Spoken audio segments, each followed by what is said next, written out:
Les boss de Mac IVP, les boss de Mac IVP. Artiste Philippe Andou. Mbote bandeko balandi nyonso ya Canal Impact Kin bino baibolanda biso de partout. Lelo tozwami vraiment na émission na bino temps de la chirurgie na kati ya clinique kinoise oyo esika wapi corps ya mama Shako ezali pezo bimasiko oyo awa toza vraiment wana avec famille artiste ba comédien nyonso baza awa. Lelo tokoyoka kaka oyo ba comédien bakoloba po balobaki lobaki mingi matanga ya mama ndetikara na bandenge mo boka ba mwana ndambo ba morgue mais lelo nde jour J lelo nde balobi jour J yango lelo matanga ezobima lelo toza wana vraiment na kati ya clinique kinoise.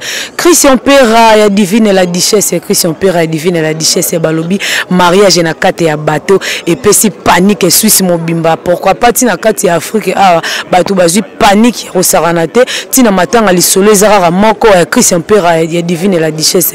Mère Lola Digital mama ni mama bambote siki ezwami yo IVP de marque vutukile po yaza na Suisse betara no Luanda tanga zo ya kine comme surprise. Pourquoi pas à toi Gina mokwa ya kati ya baleki Gina mokwa éclairage public lampadaire talara ye nazo benye mikolo yo mikolo nazo benga mai ya moto balobi vraiment mai ya moto balobi mai ya moto toza nani mai ya moto makasi o chauffame vraiment na chauffe o okorana yo ngote po ata ba pesi yo melo okora ya ngote donc Gina mokwa mai ya moto Gina mokwa balobi yo nde makambo. Pourquoi pas toi nzubi le fumwa putu mon vieux mikiliste ya libumu pla makasi nzubi le fumwa putu po yaza na Suisse ya to pesi sengla la tarana ye chemise na ndenge ga ezalaka lelo vraiment toza wana micro na biso ya Canal Impact Kin tozo tambusa yango na kati ya clinique clinoise to yeba qu'est-ce qui se passe na kati ya matanga ya mama temps de la chirurgie zalara wana po elaksarabino ba news ba vérité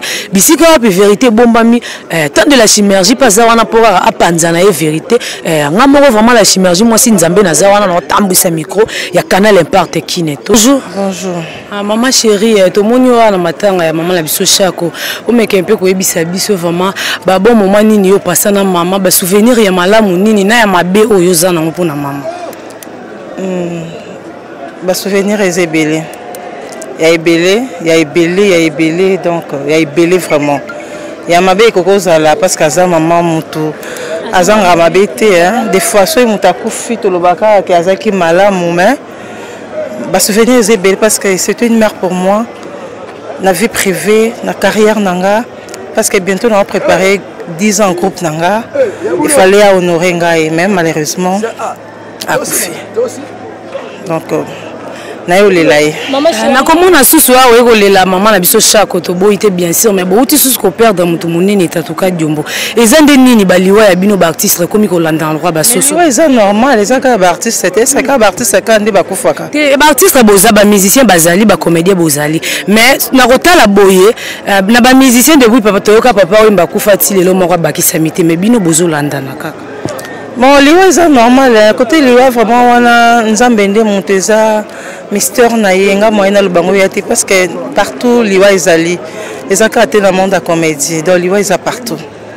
Mais na côté la boeta tuka diombo toyoki na sangwa maladi te nini te soki oza na information ya liwa ya tatuka na ekolela maman Shako pour le moment toza pona maman Shako s'il vous plaît. Non tatuka diombo azape moko ya donc aza ndeko na yo pe lokola mama azali ndenge pe tatuka diombo azali na yolela mama nanu pour le moment tout les non maman Shako après total la maman papa Kadido andinga mabeti maman chérie moi le bamuke côté ensemble les ba comédien et puis na famille biologique o ya maman Shako bon biso ba comédien to yolela maman parce que tolela kana ndinga lisano na kota famille to senga ka kimi ezala parce que moi kimi ezala kité moi ba mes attentes mais na yebi ke kimi ezala parce que to saba na nzambe parce que nzambe azali kimi ezala toujours maman chérie na kota la boya na kati matanga po yo yeno ka siko na ndebe to yebeli yo to ndimite ke na ba désordre o ezobimela yo maman chérie kombono ko kozana na kati mais batu bauti ko swana kaka siko yo awa pene basimba na nzoto maman Shako za icône munene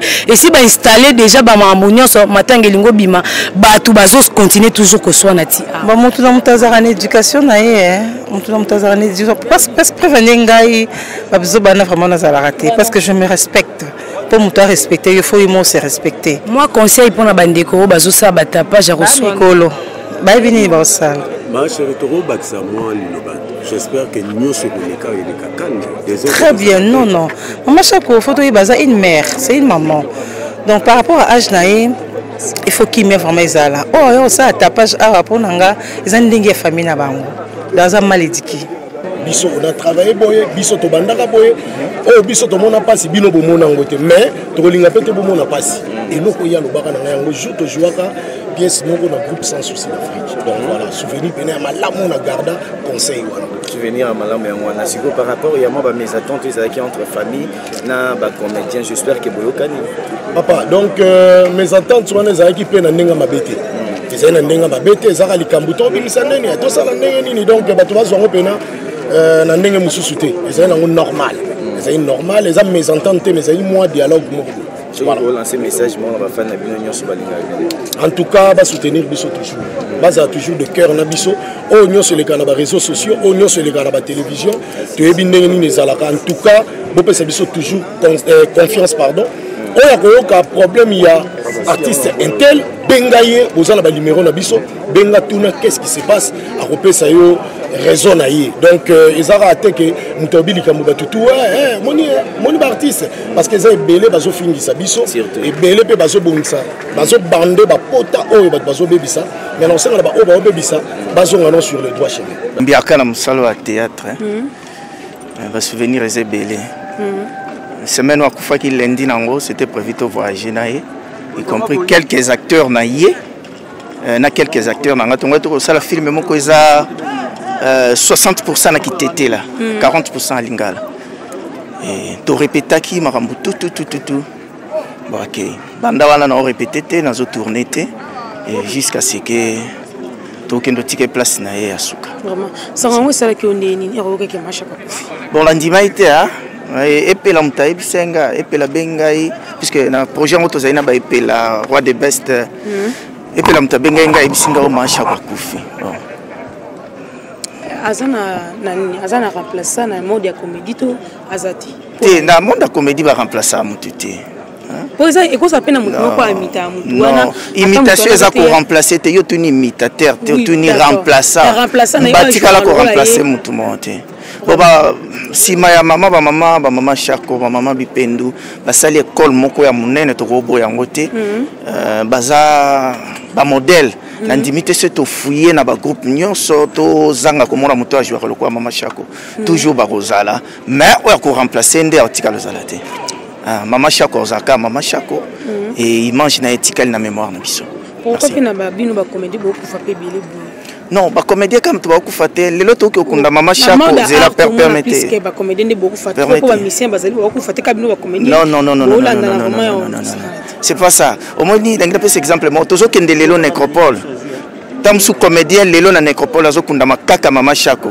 mais na katiana ebembe kunda makaka mon côté parce que bibemba la nyonso bato bazo kufa trop ngala zo condamner bato ba lo ba ka ba comédien bato bazo kufa trop ezali sauf que force ya ba comédien organisation ya ba association ils ont payé ça message plus bato bazo tirer attention na baliwa na biso musicien moko ko kufa moni tamsu inaperci na okaka musicien moko kufa ka wano salra shock star na banani akufa na bandal levier soki nani wana sangone na vandi liboso terrasse bobo o matanga zawat shock star banzembo akenda inaperci puisque basangana était pour informer mon kilike était la kufi alors différence eza et pas na biso ce qui ndekwa kufi tozo sale effort ya ko mobiliser ya ko sensibiliser batu bayebake ndeko tel akufi ya ngomone zo pesa lokola ke biso to kufebele non batu bazo kufa ces derniers temps est-ce que batu ba kufi na Amérique na corona baza peka ba comédien non ngana beli pona bino ba comédien président ngile tuna to mona ki na matanga mama Chako depuis bobandaki baboya ki ba comédien parce que bondo ça ba désordre siko lelo na mort to moni bino boy tellement belé boko ibisa biso est-ce que bo assurer que des autres ko ça ma até non je ne crois pas je ne crois pas déjà mon dame déjà bien peut-être au retard non je ne crois pas donc le kunda Jackie na bisika o toujours l'adresse toujours ya suka ya kopema na nécropole qui tend ici na clinique chinoise to le cas na place des artistes place ba tia plaque ya Congo na ye na bisika baninga bazali et puis tokei na cimetière ya Nécropole. Merci.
Alors pour ce faire, nous allons commencer par sa biographie. Ainsi donc, nous allons vous donner une idée de ce que l'illustre disparu a été ici sur cette terre de vie. Chers amis de la presse, Bakonzi Bazan a besoin de la cérémonie. Arrêtez avec les interviews s'il vous plaît. Veuillez dégager les amis de la presse là-bas. Faisons le temps de l'interview. Je pense qu'un journaliste, c'est des amis professionnels. À l'autre cas, meeting. C'est pas le moment des interviews, c'est les hommages. Il y a des autorités là qui m'ont empêché. Le temps que ça là, moment où on va appeler le nom junior. Parce que dans ça ordre de voilà, merci beaucoup. Mais ton le sera président. Maman Sako. Maman Sako, Diala, Anaendo, Zaki, alias Maman Sako. Elle est l'une des figures de proue du théâtre populaire congolais. Elle a tiré sa révérence, elle a quitté la scène. C'est définitivement ce mardi 15 juin 2021 à l'hôpital HCC dans la commune de Limete. Qui était Maman Sako? De son vrai nom, comme je venais de le dire, Sako Diala Anaendo Zaki, Maman Sako. Elle est née le 23 août 1958 à Lodja, dans la province de Sankourou, au centre de la République démocratique du Congo. Maman Sako est l'une des dernières survivantes de la génération qui ont façonné l'histoire de cet art dramatique en RDC. Elle a fait ce premier pas dans le théâtre à l'âge de 14 ans et a suivi des études de secrétariat. Elle a commencé avec le théâtre au sein du groupe Mwangazo après le départ de M. Arthur Niembo, Mustapha et Mutombo Bouchi d'heureuse mémoire. Elle a ensuite œuvré dans plusieurs troupes théâtrales, à savoir le groupe Mangobo en 1975, le groupe Nzoï et les Curie Maloba en 1986, le groupe Sans Souci d'Afrique en 1991, où elle a assumé la fonction de conseillère artistique. Femme dynamique, elle a créé son propre groupe dénommé Okapi d'abord et qui deviendra ensuite Académie des Stars et Ballets en 2006 et qu'elle va diriger durant ces 15 ans. Puis l'Académie des Stars et Ballets va devenir Académie des Stars internationale. Membre effective et active au sein de l'Association nationale du théâtre populaire et cinéma, ANTPC en sigle, elle était conseillère. Elle était membre et vice-présidente de la corporation Corsa. Maman Chapeau, comme vous pouvez calculer, elle a donc 48 ans de scène. Une vraie richesse et une source d'inspiration pour les jeunes artistes féminins qui, au lieu de miser sur leur talent, pensent se faire une notoriété en mettant en avant leur forme et en privilégiant les anti-valeurs en s'habillant de façon dénudée, ce qui était le contraire pour notre maman Chapeau. Figure de proue du théâtre congolais, maman Chapeau a fait la pluie et le beau temps à toutes ses prestations dans toutes les troupes théâtrales à Kinshasa, ce qui nous amène à considérer sa mort comme étant une grande perte pour le monde culturel congolais. Nous nous inspirerons toujours de ces valeurs qui furent les siennes et dont nous avons été témoins, notamment la justice, l'amour,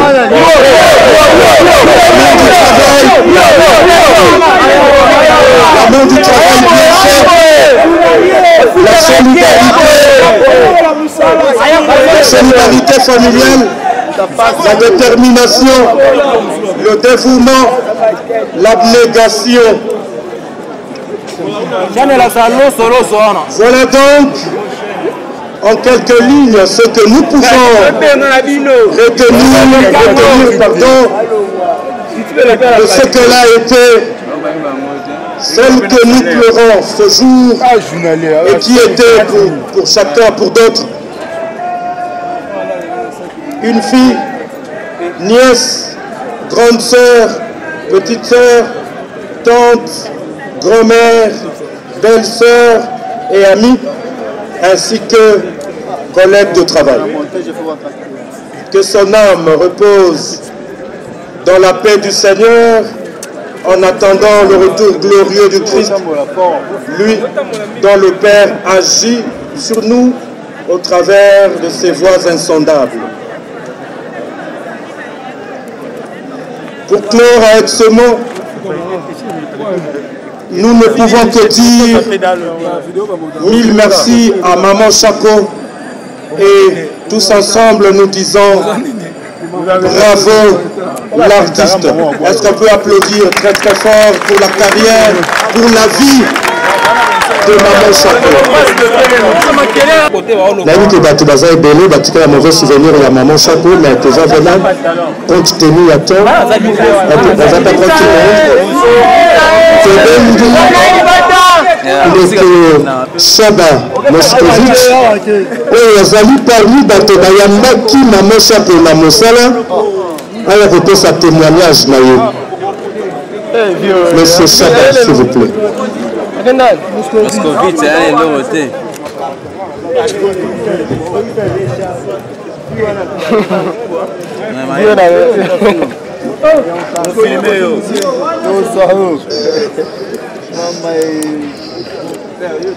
Jackie abandaki théâtre dans 75. Donc même pas na idée à la théâtre. Dans 75, c'était un théâtre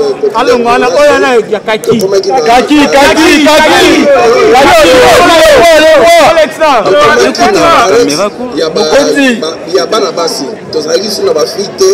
dans 4 groupes. Il fallait se côté le cas. Banabasi, Baya, na 4 groupes. Inga a pensé qu'il se koyo na Jackie. Jackie a zali cousine nae. Donc Inga a zali cousin ya Chaco. Et puis ça a été difficile parce que Chaco n'a pas famille na bango papa na bango zaki tellement sévère. Et ça a été difficile Jackie a la théâtre. Mais ngai na compagnie qui Inga tokende ki pa côté la papa ba Jackie na dodo mana barumbu. Inga essayé de convaincre papa, mais papa c'est quand même un peu difficile. Mais après ça il va conditionner à bien ça il faut encadrer bien. Inga assuré que n'a pas encadré et chaque répétition n'a pas de ticket nanda. Tous allez que chaque répétition soit aussi ici il y a mon gazo, tous allez que le ticket Jackie tinanda. Et pièce à Liboso, spectacle là à Liboso, on a joué qui les acquis, spectacle moto, il y a ma expression. A joué qui comme Maman Mapassa, on a là qui comme Bajimo, il y a Zaï Kobota. Mais, quand on a Banabasi, on a joué double rôle, personnage ni balai. On a qui Maman, on a beau type biso, Maman Passa, mais tant on a connu Mapassa. Na koni fallait na bana donc na zaïs ko balaye oyo ya bota kingai donc vraiment chacun a aidé qui se makasi na moment wana pendant que tozaki na ba tourner na ba campus na ba institut supérieur vraiment essayer de donner vraiment parce que azaï là wana zape kotanga a kotanga na centre féminin Mamobut soka wuti cours directement à répétition après répétition biso peut être ko tikaye vraiment c'était vraiment Lelo, dans ce dernier maman, bon, il faut faire bien maman coco. Azali pena maman coco, oyo abandonné. Et puis, eloko Jackie Osali, au coufi jour aux Zalaki, jour anniversaire, le 15 juin. Jackie n'a pas seulement que Jackie. Et puis, spectacle, on a intitulé Kango Chaco. Chaco, le banini, ma passe. Et puis, les journaux, ils ont des commentaires, il y a un spectacle. Et même là, papa, les journaux, papa, c'est parce que papa n'a pas de chaque. Il après ce qui est banane, il tombe chaque. Donc, papa n'a pas de chaque. C'est parce qu'il m'a cassé. Et c'est là qu'il y a honneur à mener dans le combo de chaque. Vraiment, Jackie, réponse Arte. On a un minute de précision. Témoignage au Nangina Sala. Nangina a interpellé les artistes compétents. Nangina a parlé de la discipline qu'avait Maman Chaco. Dans Moussala. Touti Brazzaville. Suite. Il y a arrivé tardive dans un spectacle Moko. La suspenda qui est à partir de Brazzaville. Pour Nazaraki, directeur artistique et financier groupe Mango. Natangi Nambondo Naye. Naye vous foutez les Angola Kinshasa. Elle était restée là-même. Soumise. Jour il a levé la suspension Naye. La PC est cachée Naye. 6 mois après. 6 mois après. Nakangaki Nambongo. Napinus. Abinangai, merci papa. Oyo et coupé sa maman casse. Est-ce que vous, là, vous avez ça là et l'autre, oyo maman, oyo lelo, atiki biso, pour être lobby, pour mériter l'honneur où a mérité l'élan. Sans l'ordre, sans la discipline, dans Moussala Nabiso, aucun déligoso déjà passe. Merci. Merci beaucoup, Président Galoufa. Tobeteli Maman Sapo Maboko Makasi. Alors, Maman Linga Azali prête et elle va témoigner.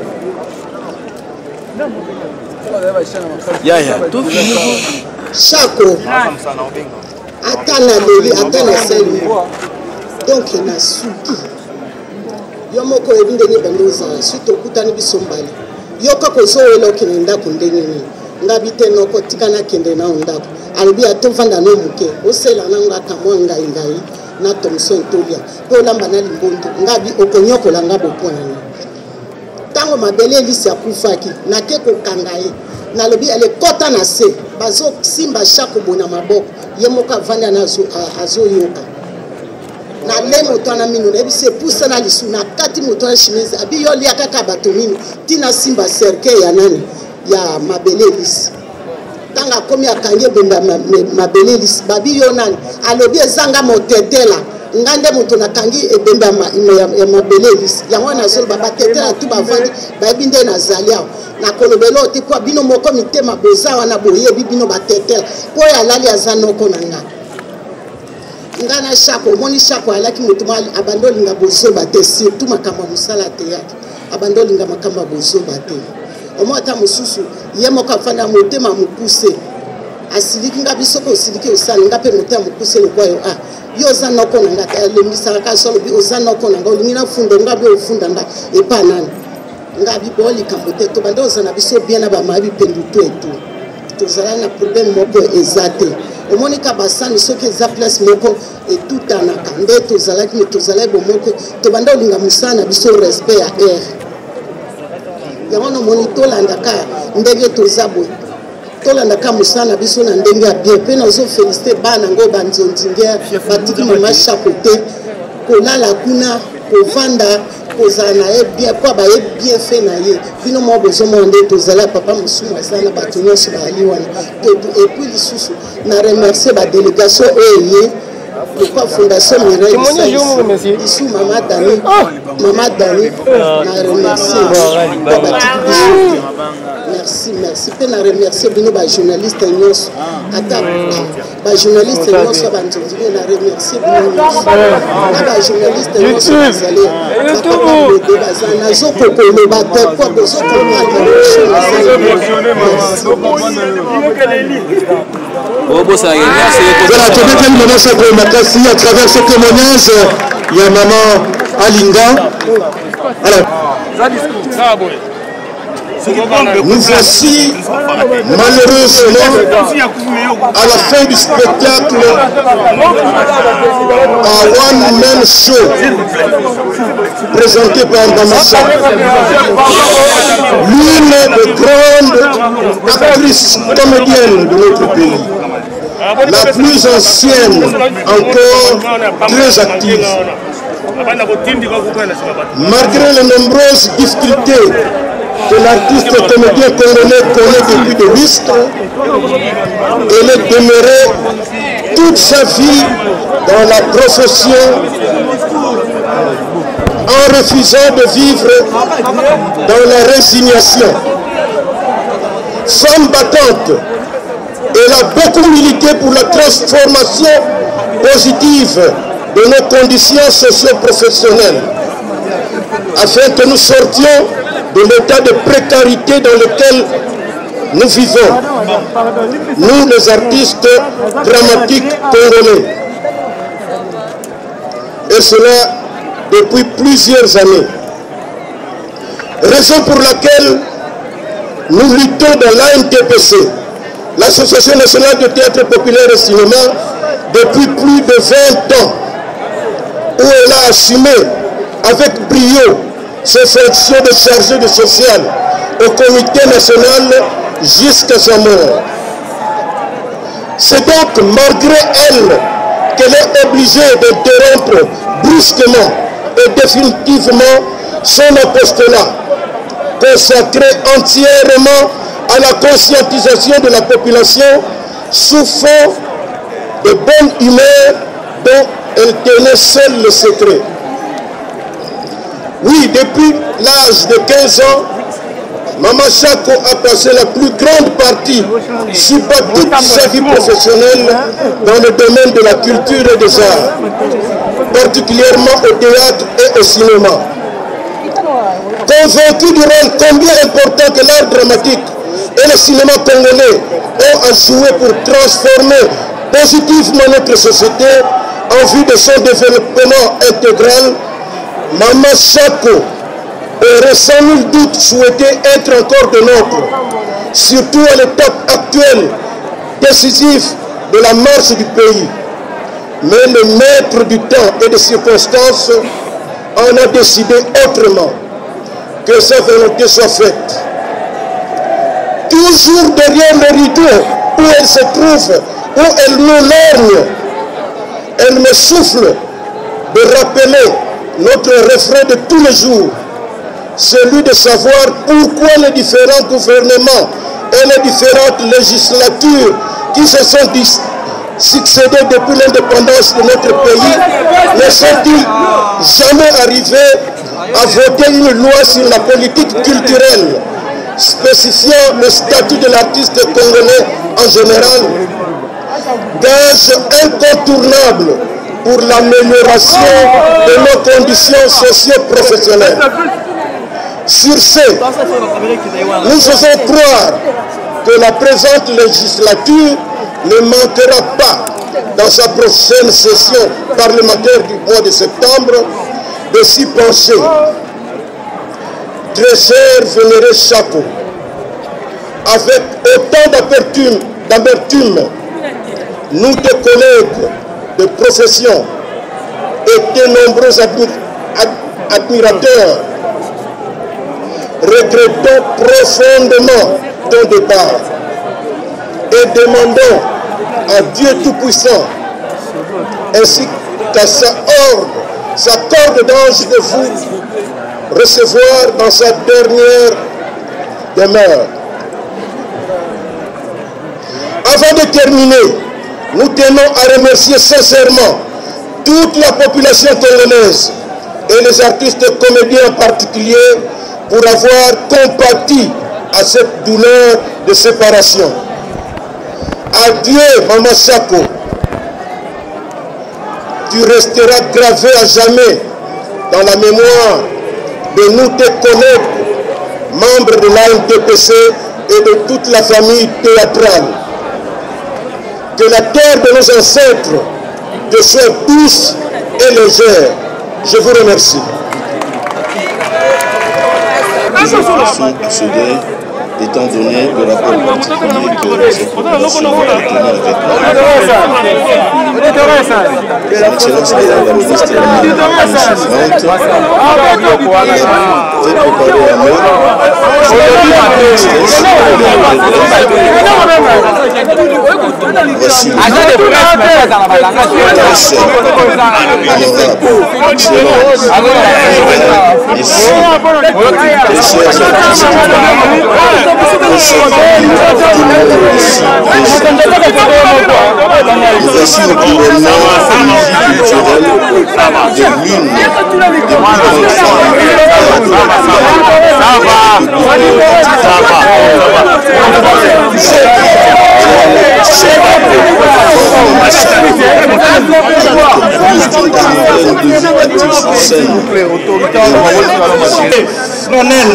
Flanel Mama Chako. Madame la ministre promet également de relancer la loi sur la culture, pouvant ainsi nous doter de... Il est honorable, mais également un grand opérateur culturel. C'est parmi les honorables députés qui vont porter la loi sur la culture. Merci beaucoup d'être venu pleurer avec nous. Merci beaucoup, honorable Oxygène.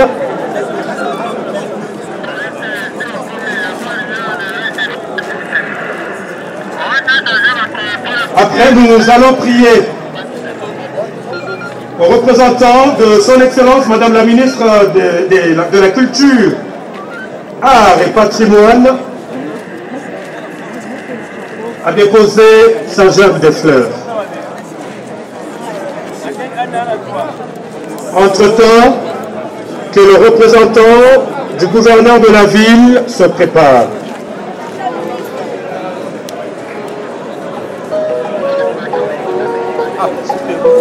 asengingaza image ya chef na yeba kene chef na yeba na compréhension moi mingi ata so senginga na compréhension mingi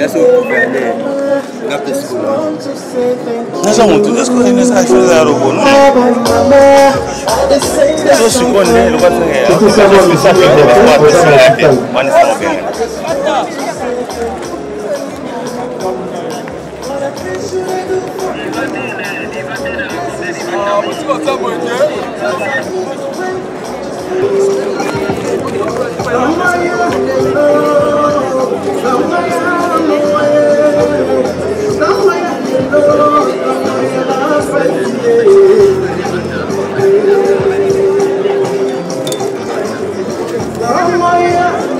Voilà, là c'est la délégation de l'Association nationale du théâtre populaire et cinéma,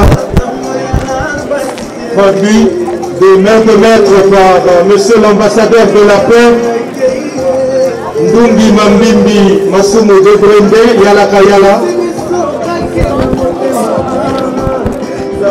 secondé par le vice-président, monsieur Chico Nalula Ekenda Nganoufa,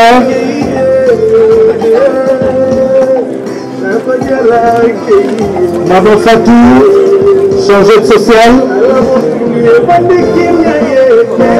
président maître Faustin Soukari Elembe, président Caleb qui est venu de l'Europe spécialement pour pleurer sa sœur. Et là nous pouvons retrouver les figures de proue du théâtre populaire congolais, Sundiata, Shoba, Maman Bipendi, Tito Pika, Maman Bolingo, Maman Pembele, Maman Linga inconsolable,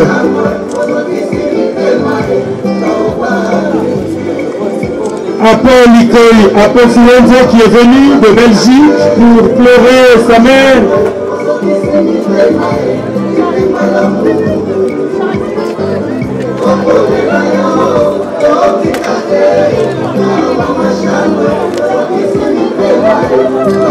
Kabamba Massassi, ainsi que tout le monde.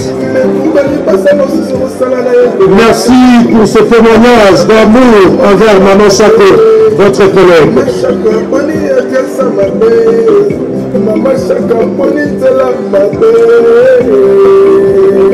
Allez simple sans retour, Maman Chako amour fort. Maman Chako qui va quitter la poste, qui se va commander poste, va quitter la balérie, va le Maman Chako amour fort. La merveille va plus chaud de Calélie, que dans la réponse en fait maman. Ah, la fille. Voilà, ça sera tout. C'est malheureuse. Il nous a pris Maman Chako. La grande famille a une TPC. Si Malabango n'a 5 vies, famille à Maman Chako, famille biologique, Babengama. Souviens-toi de nous, papa. Ça sera tout. Protocole, s'il vous plaît. Désolé le Langonga.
Mais comédie za musala. Comédie za musala. Mais bati osala ki comédie manzusu makamanda. Ya respect to likamboka bien. Bon mon ekoseka non. Mais en tout cas dans mon ndo kende message na zone ancien ba masumu. Ba masumu. Dans liboso merci. Ba masumu. Message na otikila yo yangoyo. Ngachaka ko ngafika muyibi ndoki escroc. Tant que dirigeant, il faut s'attendre à tout. Maman no sanzo. Pas ma souma za camarade na yote. Il faut des respect na pas ma souma. Pas ma souma ali bato yo biso yebi basali quelque chose na mboka oyo. Ngana kofi, to na girls. Mais non, on a gagné na kofi. Bon ngana ba ande kofi. On ande kofi. Yo ka yo na zo ko mbala moko. Ngana dénonçaka. Je dénonce. Mais bandi ko pende ko biso mana sanzo bali no sakate ba pesa ba kama lokuta ya wa masumu atomboki asiliki mais pas masumu limbisa mama no sanzo limbisa papa ya ndimo so okangisi il est malade so de kame koi yera mutu na yo ne ba mutu munene ba musumu na loba na muno kwa biso parce que masumu ta ikolo moko ah boye ikolo moko to bota we moko moko ba masumu ubale mvukila merci beaucoup Chalako.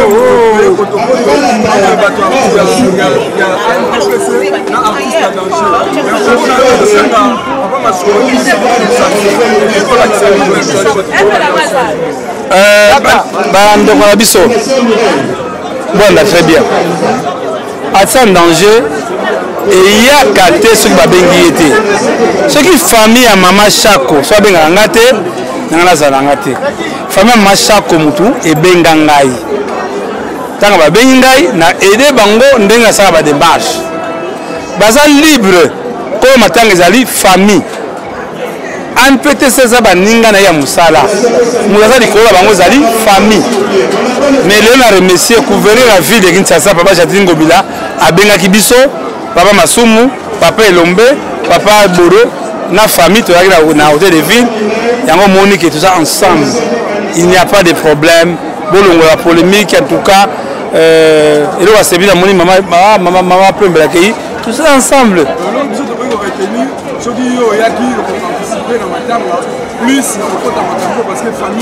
ce qui famille ben to raté pour le mon équipe sauter Dali Kambala maman Mindondo non so ben bisoté on a vu une information, on a fait un kit de Salemba. Alors, le président de la République nous a fait un cas très nécessaire. Le président de la République a dit que c'est pas un ascendant. J'ai le Salaka, Baba Ndekunangai. Ce qui nous a fait à dénoncer que papa non wana. Nous avons bon et maman Chako, bon comme la famille. En tout cas, on a ça là comme moi. Dieu m'accompagne, bon tiens la bonne élie.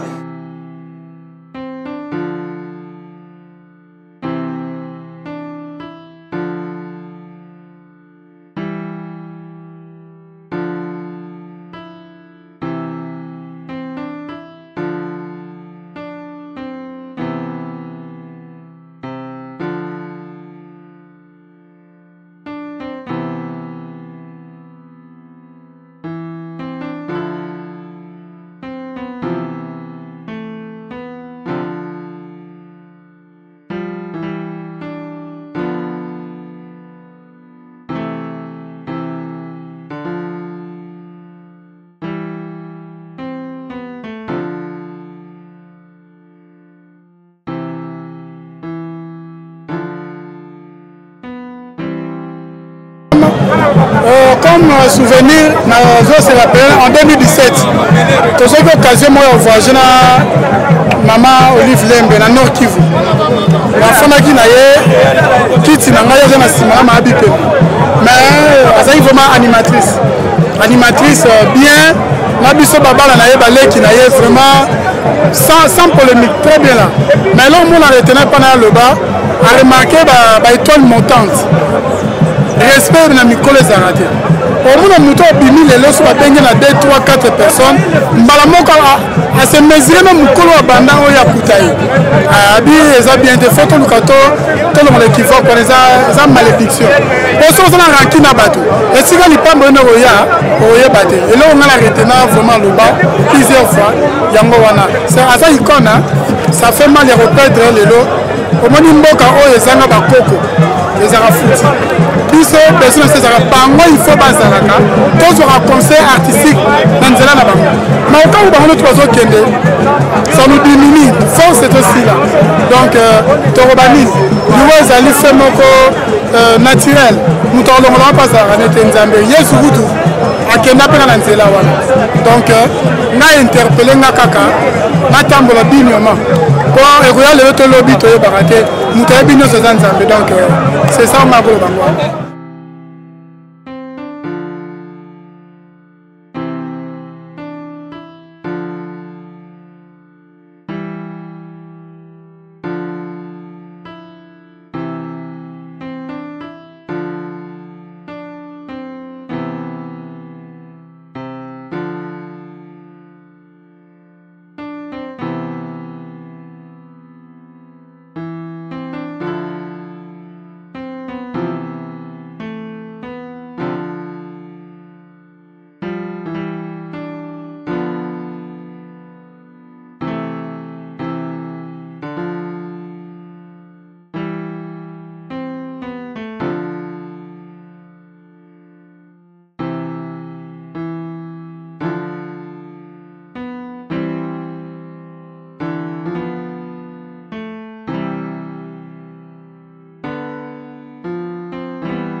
Connaît plus.